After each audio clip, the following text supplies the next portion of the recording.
नमस्कार दोस्तों, अगर आपको चेन्नई सुपर किंग्स और रॉयल चैलेंजर बेंगलुरु के बीच खेला गया आईपीएल 2025 का 8वां और सांसें रोक देने वाला सबसे रोमांचक महामुकाबला पसंद आया हो तो इस वीडियो को आप एक लाइक जरूर करें। इस वीडियो का लाइक टारगेट 400 लाइक है, तो इस वीडियो को आप दिल से लाइक जरूर करें दोस्तों। विराट कोहली और रजत पाटीदार के तूफान के बाद बेंगलुरु के गेंदबाजों ने चेन्नई सुपर किंग्स के बल्लेबाजी को घुटने टेकने पर उनके ही घर में मजबूर कर दिया, लेकिन सचिन रविंद्र और शिवम दुबे अंतिम ओवर तक मुकाबले में लड़ते रहे। सचिन रविंद्र के इस शानदार बल्लेबाजी को देखकर पूरे क्रिकेट जगत की आंखें फटी की फटी रह गईं।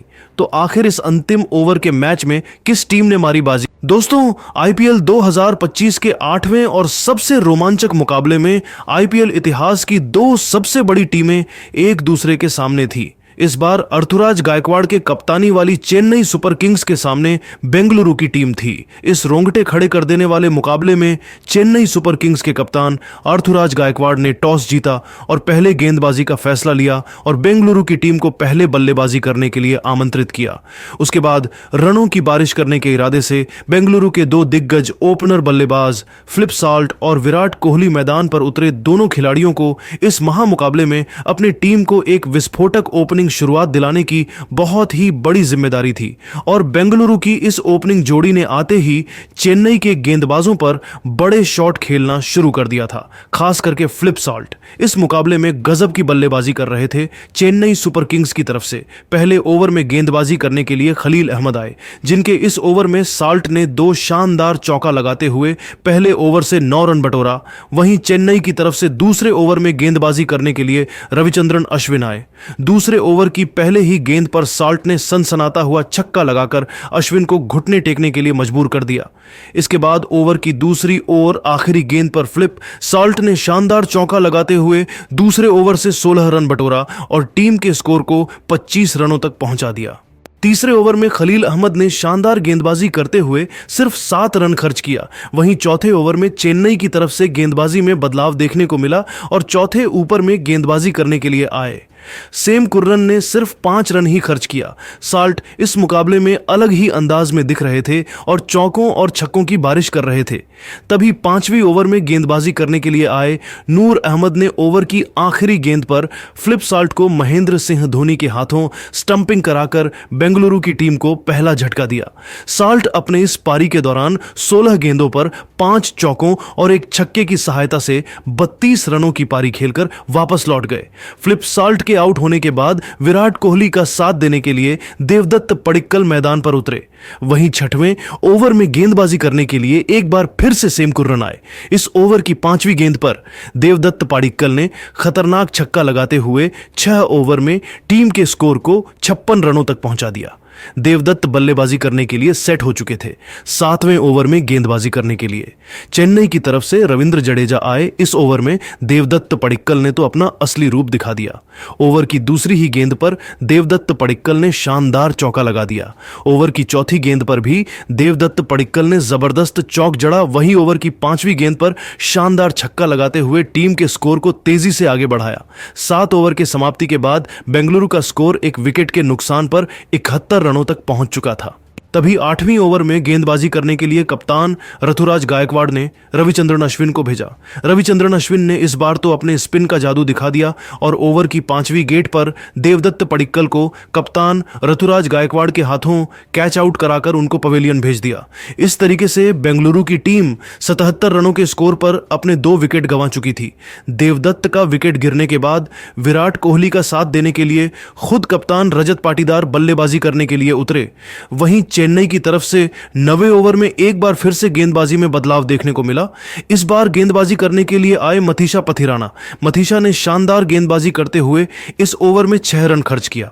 9 ओवर की समाप्ति के बाद बेंगलुरु की टीम 2 विकेट के नुकसान पर 80 रनों का आंकड़ा पार कर चुकी थी। 10 ओवर में कप्तान ऋतुराज गायकवाड़ ने विकेट की तलाश में एक बार फिर से गेंद को नूर अहमद के हाथों में थमाया, लेकिन नूर अहमद के इस ओवर की आखिरी गेंद पर कप्तान रजत पाटीदार ने जबरदस्त छक्का लगाते हुए टीम के स्कोर को 93 रनों तक पहुंचा दिया। 11वीं ओवर में गेंदबाजी करने के लिए एक बार फिर से मथीशा पथिराना आए। इस ओवर में कप्तान रजत पाटीदार और विराट कोहली ने मिलकर उनकी धज्जियां उड़ा दी। विराट कोहली ने इस ओवर में एक शानदार चौका और एक गगनचुंबी छक्का लगाया। वहीं रजत पाटीदार ने ओवर की 5वीं गेंद पर शानदार चौका लगाया। विराट कोहली और रजत पाटीदार ने मिलकर 11वें ओवर से 16 रन जोड़ा। 16 ओवर की समाप्ति के बाद बेंगलुरु की टीम का स्कोर 2 विकेट के नुकसान पर 109 रनों तक पहुंच गया। चेन्नई की तरफ से 12वीं ओवर में गेंदबाजी करने के लिए रविंद्र जडेजा आए, जहां उन्होंने अपने स्पिन का जादू दिखाते हुए सिर्फ 7 रन खर्च किया। वहीं 13वीं ओवर में गेंदबाजी करते हुए नूर अहमद ने ओवर की दूसरे गेंद पर विराट कोहली को सचिन रविंद्र के हाथों कैच आउट कराकर उनको पवेलियन का रास्ता दिखा दिया। विराट कोहली के आउट होने के बाद रजत पाटीदार का साथ देने के लिए लिविंगस्टन बल्लेबाजी करने उतरे।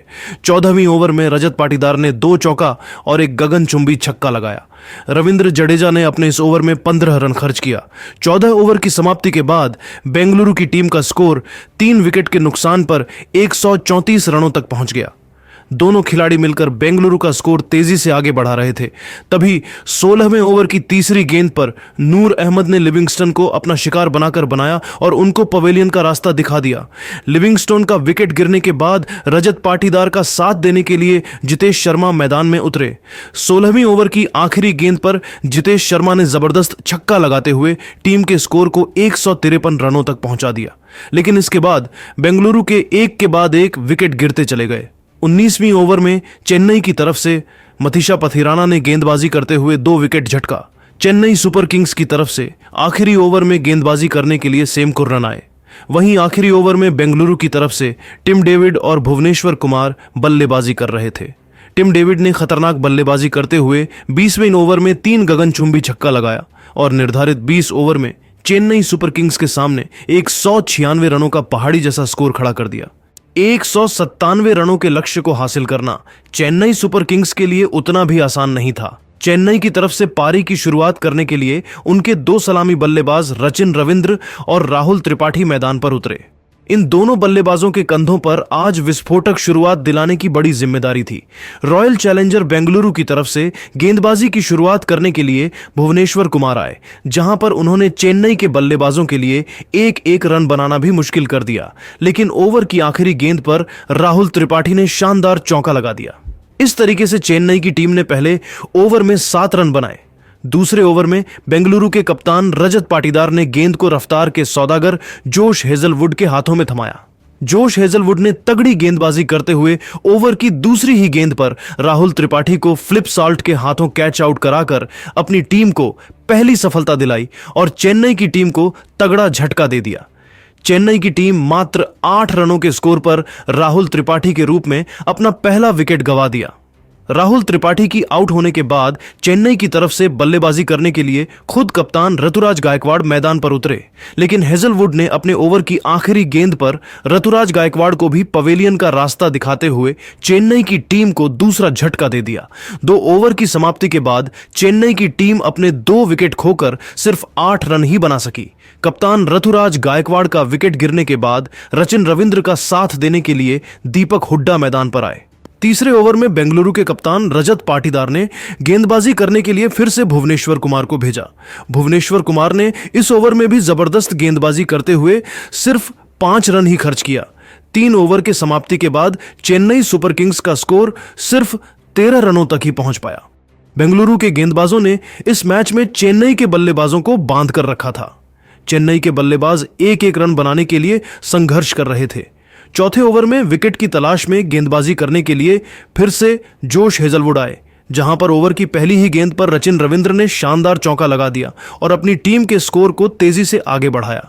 4 ओवर की समाप्ति के बाद चेन्नई का स्कोर 2 विकेट के नुकसान पर सिर्फ 18 रनों तक ही पहुंच पाया। बेंगलुरु के गेंदबाजों ने इस मैच में इतनी खतरनाक गेंदबाजी किया जिससे सीएसके के बल्लेबाजों को 1 रन बनाना बहुत कठिन हो चुका था और चेन्नई के एक के बाद एक विकेट गिरते जा रहे थे। 5वें ओवर में गेंदबाजी करने के लिए भुवनेश्वर कुमार आए।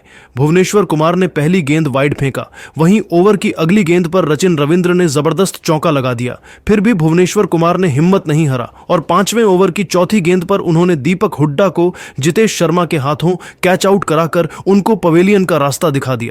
दीपक हुड्डा का विकेट गिरने के बाद सचिन रविंद्र का साथ देने के लिए सेम कुर्रन बल्लेबाजी करने उतरे। वहीं 6वें ओवर में बेंगलुरु की तरफ से गेंदबाजी करने के लिए यश दयाल हैं। जहां पर उन्होंने अपना जादू बिखरते हुए अपने इस ओवर में सिर्फ 4 रन खर्च किया। पावर प्ले की समाप्ति के बाद चेन्नई सुपर किंग्स का स्कोर 3 विकेट के नुकसान पर सिर्फ 30 रनों तक ही पहुंच पाया। साथ में ओवर में गेंदबाजी करने के लिए लिविंगस्टन आए रचिन रविंद्र ने इस ओवर में एक चौका लगाते हुए 10 रन जोड़े और अपने टीम के स्कोर को 40 रनों तक पहुंचा दिया। और फिर लियाम लिविंगस्टोन ने सैम करन को आउट कर सीएसके को चौथा झटका दिया है। करन 13 गेंदों पर 8 रन बनाकर आउट हो गए। सीएसके ने इस तरह 8.5 ओवर में 52 रन पर 4 विकेट गंवा दिए। सीएसके को अब 67 गेंदों पर 145 रन बनाने की जरूरत थी। शुरुआती झटकों के बीच रचिन रविंद्र और इंपैक्ट प्लेयर के तौर पर मैदान में उतरे शिवम दुबे ने सीएसके को संभाला। सीएसके ने आरसीबी के खिलाफ लक्ष्य का पीछा करते हुए 11 ओवर की समाप्ति के बाद 4 विकेट पर 73 रन बना लिए।